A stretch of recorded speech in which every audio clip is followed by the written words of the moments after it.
Classificação indicativa. Livre para todos os públicos.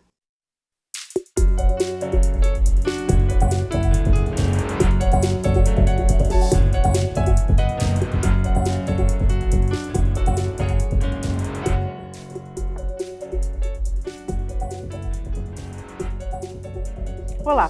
O acordo comercial entre Mercosul e União Europeia aumentou a pressão sobre a política ambiental brasileira. Enquanto o governo afirma que o país é exemplo na conservação, França, Noruega e Alemanha criticam maior desmatamento e mudanças nas regras do Fundo da Amazônia. Os desafios e impactos do acordo internacional são o tema desta edição do Câmara Debate. Nossos convidados são os deputados Alexandre Padilha, do PT, e Luiz Felipe de Orleans e Bragança, do PSL, ambos do estado de São Paulo. Eu sou Daniela André e este é um programa da rádio e da TV Câmara. Deputados, bem-vindos ao Câmara Debate. Obrigado. Começo perguntando ao deputado Luiz Felipe, essa pauta ambiental é o principal desafio para o Brasil nesse acordo, deputado? Bom, vamos começar aqui com temos que falar o que é o Mercosul e o que é a União Europeia.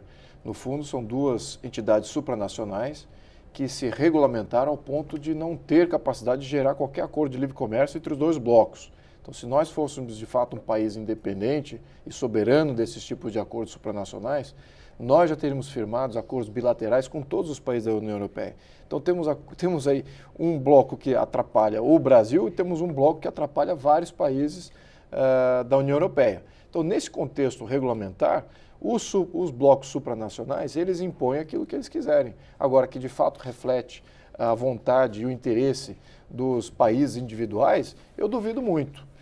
Duvido muito porque não tem uma leitura aí do Brasil muito apropriada. Agora, se nós não tivéssemos esses acordos, esse bloco Mercosul e o bloco União Europeia, já teríamos aí um domínio muito maior e uma presença muito maior do setor agrícola em vários países da União Europeia. Então, temos aí eu diria que temos que lutar contra esses grandes blocos, sairmos dos grandes blocos e agirmos de uma maneira mais bilateral. E isso é bom para o Brasil. E em termos de regulamentação, nós já temos regulamentação altamente restritiva ao setor produtivo no setor agrícola e também que tem até balizas ambientais que são exemplos para o mundo. Então, não cabe aí à União Europeia levantar essa bola, para nós facilmente podermos levantar a mesma bola para eles, né? Como é que eles estão agindo nas questões de interior que afetam aos países membros. Por exemplo, questão de migração, como é que a Europa está indo na questão de migração, como é que eles estão indo na proteção do seu patrimônio histórico. Podemos começar a fazer ingerências aí também. Muito bem, não acho que é por aí um diálogo positivo. Então, acho que temos que disparar um pouco o ar para que a gente possa ter aí um bom diálogo, para que a gente possa ter parcerias muito produtivas para os dois povos. O deputado Alexandre Padilha e o deputado Luiz Felipe trouxe alguns pontos interessantes. Um deles é essa assinatura desse acordo foi histórica porque demorou 20 anos. O deputado defendeu que se não houvesse os blocos Mercosul e a União Europeia, acordos bilaterais teriam tido muito mais agilidade. O senhor acha que esse pode ser o caminho? Eu discordo um pouco, diria frontalmente dessa opinião. Eu acho que uma das coisas importantes da assinatura inicial desse acordo, é lógico que ele ainda vai ter que passar pelos parlamentos, nós vamos debater aqui no Congresso Nacional, precisamos ter mais clareza de quais são as metas, porque elas não foram divulgadas integralmente até agora, mas eu acho que tem três aspectos que eu diria que são os aspectos positivos de assinar um acordo como esse. Primeiro, o fortalecimento dos blocos. A ideia do bloco do Mercosul, pensando aqui do lado brasileiro, o Brasil tem uma balança comercial superavitária com os países do Mercosul. Então, integrar o Mercosul é bom para o Brasil, porque faz com que o Brasil exporte mais, inclusive os nossos produtos industriais. Se tem uma balança comercial em produtos industriais que é superavitária no Brasil, é com o Mercosul, como é também com países árabes, como foi por muito tempo na cooperação Sul-Sul, a diversificação, não ficar só dependente de países europeus ou dos Estados Unidos, foi muito e é muito importante para o Brasil. Então, o primeiro aspecto positivo é poder sentar os dois blocos. O segundo aspecto positivo é exatamente as questões ambientais, né? Esse acordo vai reforçar no Brasil a preocupação com a proteção ambiental, que eu considero como um ativo importante para o Brasil. Eu não vejo como algo prejudicial para o país. Pelo contrário, o Brasil tem um potencial ambiental enorme, não só da Amazônia brasileira, da Mata Atlântica Mata Atlântica, os recursos naturais, as populações tradicionais que contribuem para a preservação e proteção desse ativo ambiental, que é um ativo para nós, no presente e no futuro, no presente na prospecção, na inovação tecnológica e no futuro, né, o que pode vir de medicamentos, novos materiais, a questão da água para o Brasil no futuro. Então, tem um aspecto positivo porque o debate sobre esse acordo vai reforçar a proteção ambiental no país. E o terceiro item, que também o acordo exige compromisso com as regras da OIT, da Organização Internacional do Trabalho, que se preocupa com a questão da proteção do trabalhador, do ambiente saudável, sustentável no trabalho. Inclusive o governo brasileiro, infelizmente, não encaminhou membros, não mandou uma delegação, o ministro não foi, nem seu representante na última assembleia da OIT.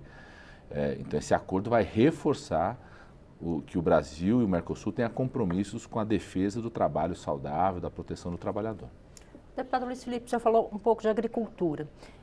Ficou muito patente na assinatura do acordo que foi divulgado até o momento, a facilitação para a entrada de produtos agropecuários brasileiros na União Europeia, industrializados para o Brasil. Mas essa conta fecha para a indústria brasileira? Bom, só para deixar claro, eu sou favorável ao acordo entre a União Europeia e Mercosul. Só estou questionando aqui a validade dos blocos como o agente negociador desses acordos. Sim, temos aí uma troca que eu acho que é assimétrica. Nós estamos aí com uma capacitação agricultural muito forte, temos um setor agrícola muito eficiente, apesar de ainda haver interferências regulamentares aí que trava a nossa expansão nesse setor. E do outro lado, eles têm uma indústria que já se desenvolveu durante 200 anos. A nossa indústria não foi bem desenvolvida, não teve essa capacidade de desenvolver ainda. Começou ali no preâmbulo do século XX, mas não despontou e se tornou quase que uma política de Estado a industrialização. E temos que adotar uma política diversificada com relação à nossa industrialização. O Estado industrializando está errado. Temos que liberalizar para que a gente possa deixar isso como livre iniciativa, se industrializar, para que esse possa sim ter a capacidade de transformar os nossos recursos em produtos que o mundo inteiro queira comprar.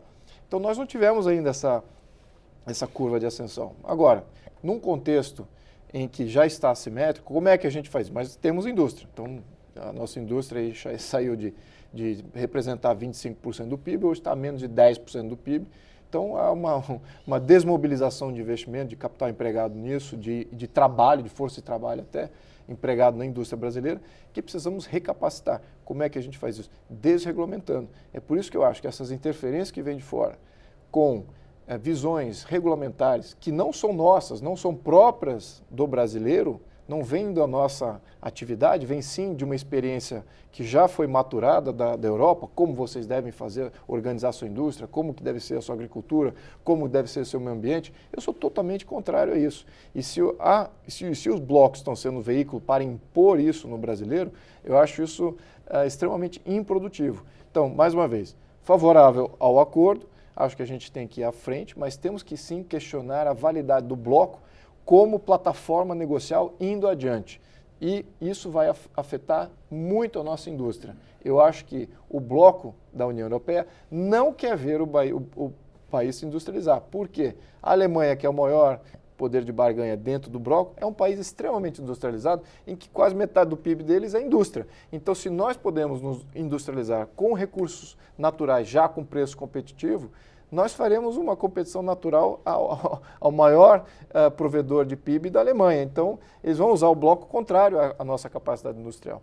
Enfim, eu imagino que o partido aqui do meu colega também seja favorável que a gente veja isso de uma maneira muito mais indígena nossa, não de proteção da nossa indústria, mas sim de que a gente capacite a nossa indústria com regulamentação que vem de nós e não adotarmos coisas que vêm de fora.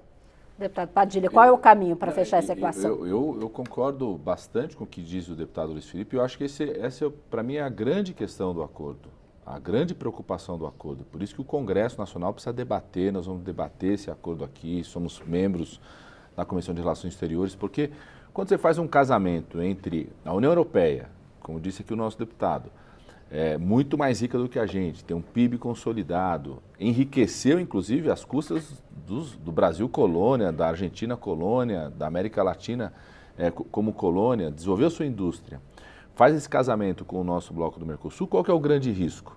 Ser um acordo que facilite a entrada dos produtos industrializados no Mercosul e aquilo que a gente tem de mais competitivo, que são os produtos agrícolas, continuam as barreiras muito grandes. Aliás, esse foi o principal motivo, acredito, por ter demorado 20 anos para assinar o acordo, porque a negociação do Mercosul sempre foi muito firme no sentido de, por exemplo, ter um dos itens, se exigia que tivesse uma cota de 300 mil, sem tarifa de 300 mil de carne bovina, por exemplo, que o Mercosul pudesse exportar para a União Europeia.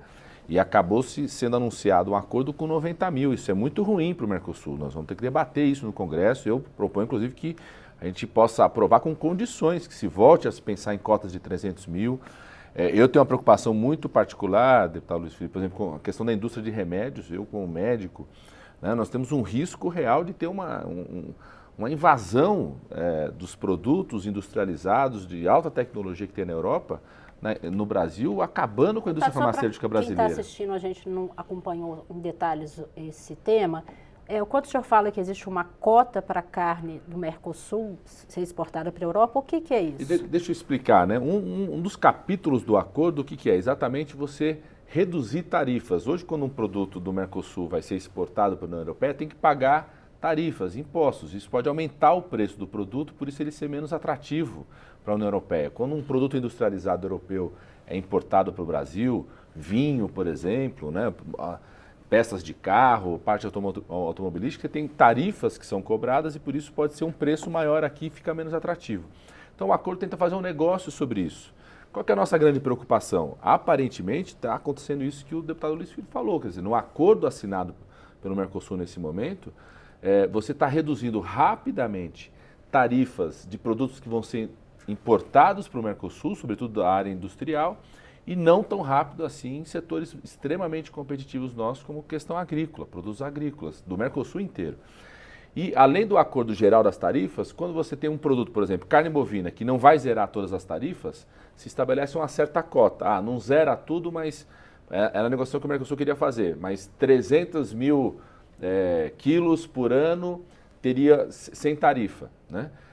Se fechou um acordo aceitando 90 mil quilos por ano. Isso é muito prejudicial para o Mercosul. Então, eu acho que essa vai ser uma questão chave no debate no Congresso. A gente não pode admitir uma assinatura, uma ratificação de um acordo como esse tão prejudicial para o Mercosul, favorecendo tanto a entrada de produtos da União Europeia no Mercosul. Deputados, a gente vai fazer uma pequena pausa. A Câmara Debates está ouvindo os deputados do Estado de São Paulo, Alexandre Padilha, do PT, e Luiz Felipe de Orleans e Bragança, do PSL, os dois do Estado de São Paulo. O tema é o acordo comercial entre Mercosul e União Europeia. Continue conosco.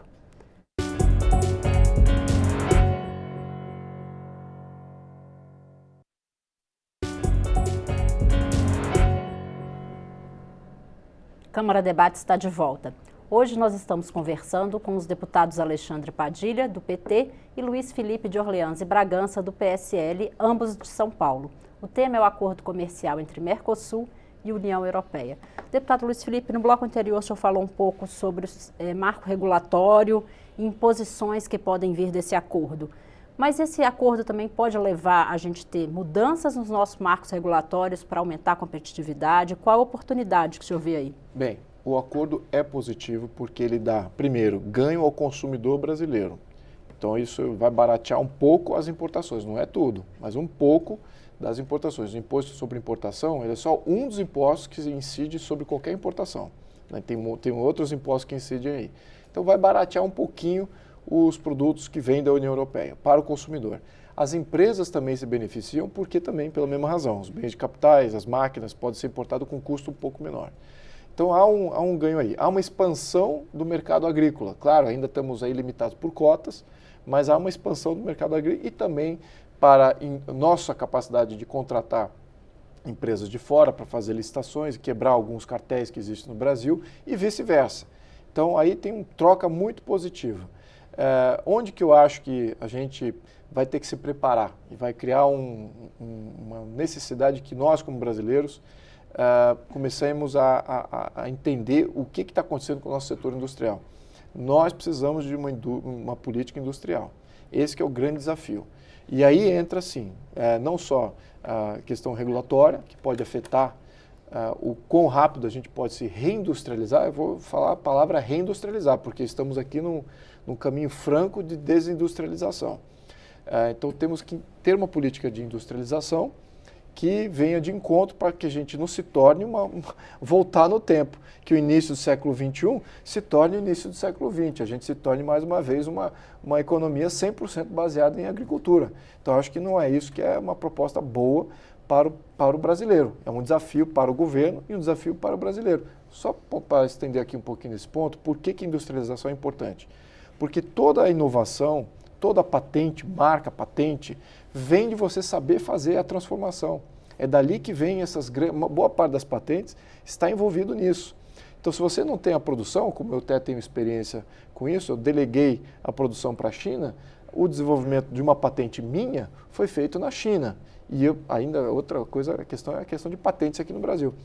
E a China desenvolveu melhorias na minha patente, sem as quais eu não poderia usar a minha patente no mercado internacional. Então, eu tive que ficar sócio do produtor chinês, porque ele detinha essa capacidade de transformação. E o Brasil perdeu essa capacidade de transformação ao longo de 10 anos que eu operei a minha empresa. Então, enfim, o setor industrial ele é fundamental para a multiplicação de empregos, oportunidades, marcas e patentes, royalties que a gente pode ver, de várias coisas que a gente já desenvolve aqui. Então, eu acho que esse aqui é o grande problema. É óbvio que a União Europeia também vive disso. Eles são um país altamente industrializado, acho que é o segundo maior contribuidor em patentes, incluso essas de medicina. Então, ficamos aqui sem a nossa capacidade produtiva de desenvolver e transformar. Eles continuam fazendo a industrialização, transformação e patenteando tudo. E nós ficamos tendo que, cada vez mais, exportar mais produtos agrícolas de baixo valor agregado, e vamos lembrar, estamos mecanizando o campo. Então, o emprego no campo tende a cair. Então, no futuro, vai ter poucas pessoas empregadas no campo, só que vamos ter um mercado consumidor ainda grande. E onde que vai estar esses empregos? Aí vamos ter que fomentar ou na indústria, se a gente reindustrializar, ou na questão de ter os serviços absorver tudo. Mas nenhum país vira país de primeiro mundo sem indústria. Essa que é a grande chave aqui. Depois então, esse que é o desafio. Padilha. Como começar a enfrentar esse desafio? Eu acho, independente do acordo, esse é um desafio importante para o Brasil. O Brasil, para enfrentar suas desigualdades sociais, situação de pobreza, precisa gerar muita riqueza. E nenhum país se torna rico sem uma indústria forte, inovadora, com inovação tecnológica. É na indústria que estão os principais empregos, com maior capacidade de renda, inovação o tempo todo.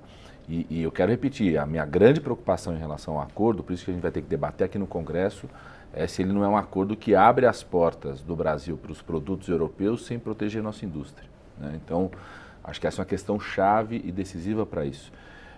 Para isso, eu acho que a gente vai ter que avançar no debate da reforma tributária no país, porque é um tema que reduz a competitividade da nossa indústria, ou seja, você simplificar os impostos no Brasil. De um mesmo lado, ser uma reforma tributária mais justa, ou seja, cobrar de quem é mais rico, de fato, né? Não o peso em cima do consumo, dos trabalhadores, mas que simplifique a forma dos impostos, de como se paga, ainda mais num país continental como o nosso, né? Que tem muito imposto estadual, impostos municipais. Então isso vai obrigar, independente do acordo, acho que esse é um desafio enorme para o tema da nossa indústria. E esse tema das marcas e patentes também, né? Que é uma grande preocupação que eu tenho em relação ao acordo. Se não estabelece regras para a definição de marcas, de patentes, que sejam regras que acabam protegendo indústrias mais consolidadas, como a indústria europeia, fragilizando a possibilidade de a gente poder crescer em alguns setores. E tem um terceiro desafio que o acordo vai nos impor, que é o tema do mercado público, né? Uma parte importante da indústria de serviços, da indústria de construção civil, são as compras governamentais, são as licitações públicas. Ela ocupa um pedaço importante do mercado. No setor da saúde, por exemplo, não existiria indústria farmacêutica no Brasil sem o grande mercado público que é o SUS, a compra pública de medicamentos, farmácia popular. O acordo abre a possibilidade, do jeito que está escrito, da gente abrir essa licitação pública para empresas europeias, né? O quanto que isso pode fazer com que a gente destrua as nossas empresas, serviços de consultoria, indústria de serviços. Nosso setor, por exemplo, da construção civil está muito abalado com tudo que aconteceu recentemente. né, como que você não perde a capacidade de retomar indústrias e empresas da área de engenharia civil e uma grande invasão dessas indústrias europeias. Então, esse é um ponto sensível no acordo que o Congresso vai ter que se debruçar sobre ele, pensando nos empregos no Brasil, os melhores empregos, que têm maior renda, que exatamente são os empregos da área da indústria. Agora, deputados, no momento de crise econômica, com os cofres do governo vazio, como liderar essas mudanças necessárias, como, por exemplo, inovação, como conseguir implementar essas políticas sem ter recursos? Bom, eu acho que o Estado não tem que implementar nada. Eu acho que o Estado tem que liberalizar. Estamos altamente regulamentados em todos os setores, em toda atividade humana no Brasil. Ela é altamente regulamentada. Acabei de sair da comissão aí que quer regulamentar o Bitcoin, que é um mercado que está nascendo desregulamentado, livre, entre trocas livres, e já querem regulamentar isso também. Então, temos que entender que não é o caminho através do Estado fazendo tudo para todos. Temos que liberalizar e desburocratizar vários setores. Em fazendo isso, você sinaliza ao empreendedor, aquele que ainda tem poupança, que, olha, investir e fazer e tomar risco de abrir seu próprio negócio, e fazer uma indústria, fazer algum serviço específico para atender essas necessidades, é um bom negócio, vai ter rentabilidade, vai ter aí talvez uma expansão de uma base empregatícia, que é através do empreendedorismo. Então, se ficarmos dependendo de planos nacionais, planos de emprego, planos etc, etc, etc, nós não vamos para frente. Não é esse o modelo que está se apresentando agora, não só por ideologia, mas sim por necessidade. O Estado não tem mais capacidade de se expandir. Se o Estado, se o governo, que eu tenho certeza que não é essa a vontade, mas se fosse a vontade, eu já estaria caindo em pura demagogia. Não tem mais não tem mais como fazer essa expansão de emprego através de programas do governo. Então, estamos no caminho reverso, é liberalização e desburocratização.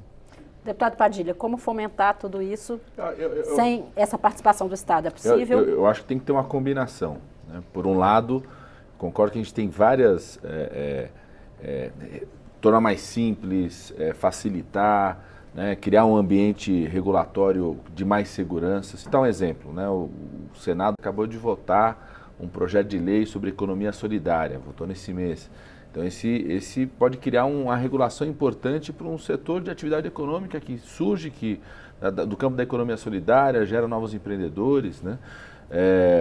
O debate da reforma tributária que a gente estava dizendo aqui, de simplificar, facilitar, né? Mas tem um papel que é do Estado, que, em primeiro lugar, tem essa coisa da compra governamental, que ela é muito forte. É só ver a União Europeia. Eles não constituíram indústrias fortes à toa, porque você tem uma política da compra governamental, mesmo nos Estados Unidos. Se você tirar o que é o orçamento militar nos Estados Unidos, do que ele compra de produtos da indústria, desenvolve de tecnologia, do celular, GPS, óculos escuros, eles geraram várias indústrias privadas enormes a partir do incentivo da compra governamental militar, do orçamento militar. Então, tem um componente da compra governamental que a gente precisa aprimorar. E esse acordo precisa estar muito de olho, como eu estava citando aqui, porque senão vai ter uma invasão de outras empresas que não nacionais no setor da compra governamental. E pode impulsionar a economia, né? Pode fomentar as pequenas e médias empresas, né? Pode impulsionar setores de inovação tecnológica na área da saúde, na área da defesa, na área da educação. Então, acho que recuperar nossa indústria de engenharia civil que precisa ser recuperada, né? Então, eu acho que tem um setor que depende do Estado, fortemente, que o Estado pode posicionar e que é indispensável. E o segundo é de incentivos, né? O papel do BNDES, que é um papel importante, de os bancos públicos que existem, né? De você criar um ambiente junto com os atores econômicos para o fomento, para o desenvolvimento, né? Estimulando aquilo que é o que dizia o ministro Delfim Neto, né? Que é o espírito animal do capitalista de querer desenvolver, querer empreender, gerar lucro, estimulando isso, criando ambiente favorável para isso, né? E acho que o debate do acordo vai nos obrigar a acelerar algumas questões que possam fomentar uma política industrial no país. Deputados, a gente está se encaminhando para o fim. Queria que em 30 segundos os senhores fizessem suas considerações finais, falando aí das expectativas dos debates e da votação desses termos aqui na Câmara. Deputado Luiz Felipe. Bom, eu acho que com relação a livre comércio e adotar políticas que têm sido proteladas aí em termos de sua benesse ao nosso desenvolvimento, o momento é agora. E eu acho que a convergência para que a gente comece a debater sobre a liberalização do nosso Estado, da nossa economia, a liberalização até da nossa participação na economia como governo, como agente renovador e de avanços, e deixar assim que a livre iniciativa comece a abraçar um pouco mais dessas oportunidades, eu acho que esse momento é o momento desse debate. Então, vejo que há uma comunhão aí com vários deputados em função de a gente abraçar esse novo futuro. Estou muito otimista com relação a isso e, claro, temos ainda algumas nuances aí que de coisas criadas, né, esses movimentos aí supranacionais criados nos anos 90, que a gente precisa rever se esse ainda é o modelo para a gente encarar o resto do século XXI. Deputado Alexandre Padilha. Eu acho que a Câmara vai ser uma grande oportunidade para os deputados, os atores econômicos e, sobretudo, para a sociedade, para quem nos acompanha, estar atento sobre esse acordo. Eu acho que não é momento ainda nem para comemorar, nem para dizer que é um desastre, nem para rasgar, nem para comemorar, mas estar atento. Quando ficar mais público quais são as metas, deixar muito claro que a gente não pode assinar um acordo que prejudique o Brasil e o Mercosul, ou seja, que só facilite a vida da União Europeia, né, dos seus produtos, da sua economia e prejudique de forma submissa o Mercosul e o Brasil. Deputados, obrigada pela participação. Câmara Debate termina aqui. O programa é uma produção conjunta da Rádio e da TV Câmara. Eu sou Daniela André e conversei sobre o acordo comercial entre Mercosul e União Europeia com os deputados Alexandre Padilha, do PT, e Luiz Felipe de Orleans e Bragança, do PSL, os dois de São Paulo. Você pode rever esta e outras edições em nossa página na internet ou no YouTube. Obrigada pela audiência e até o próximo programa.